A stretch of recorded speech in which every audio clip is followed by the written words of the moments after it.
En el Evangelio de Juan, capítulo 13, verso 35, Jesús enseña lo siguiente, diciendo: «En esto conocerán todos que sois mis discípulos, si tuviereis amor los unos con los otros».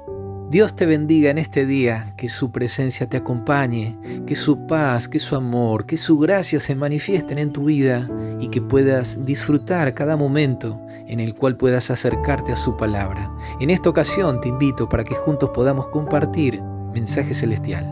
Y en esta semana estamos enfocados en las características, la identidad de aquellos que son seguidores de Cristo, de aquellos que dicen ser discípulos del Maestro. Según palabras de Jesús, un discípulo del Maestro es aquel que se niega a sí mismo, es aquel que renuncia a sus pretensiones personales para poder ser un seguidor del Maestro Celestial. Un discípulo del Maestro es aquel que renuncia a todo lo que posee para hacer de Cristo lo más prominente en su vida. Un discípulo del Maestro es aquel que carga su cruz día a día y de esa manera va en pos del Maestro y se identifica con la misión de Cristo Jesús.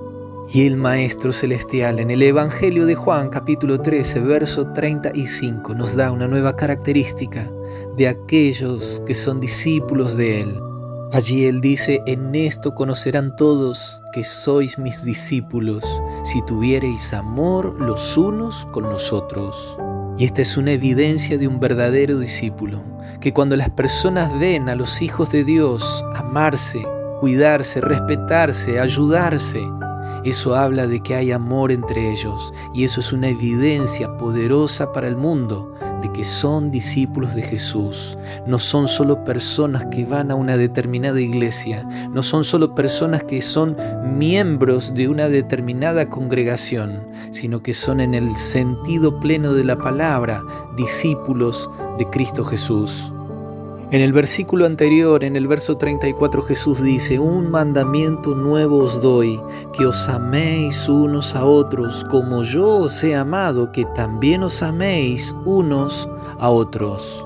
Ahora necesitamos entender de que cuando Jesús dice: «Un nuevo mandamiento os doy, que os améis los unos a los otros», no significa de que antes no era así.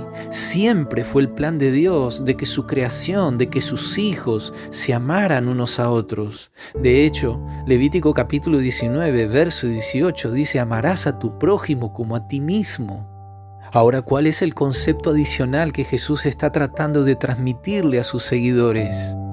En primer lugar, al decir un nuevo mandamiento, está apelando a una nueva experiencia, porque aquellos que pretendían vivir o seguir los principios de Dios habían despojado de su vida, de su práctica, de sus relaciones, el verdadero amor del Creador.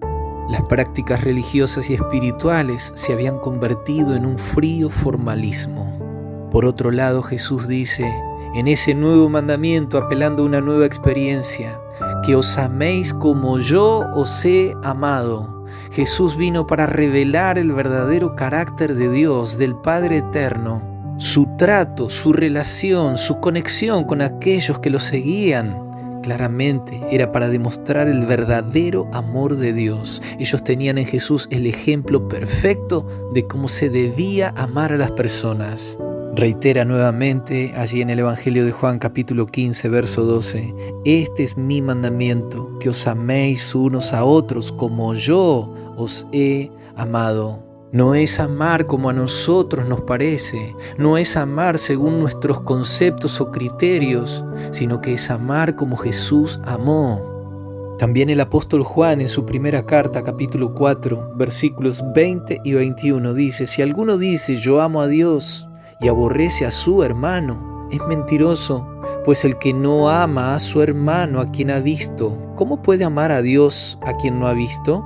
Y nosotros tenemos este mandamiento de Él: el que ama a Dios, ame también a su hermano». De esta manera, clara y contundente, podemos ver, mi querido amigo, mi querida amiga de Jesús, que todos aquellos que decimos y pretendemos ser seguidores y discípulos del Maestro, debemos amarnos los unos a los otros, como nuestro amado Señor nos ha amado y nos ama.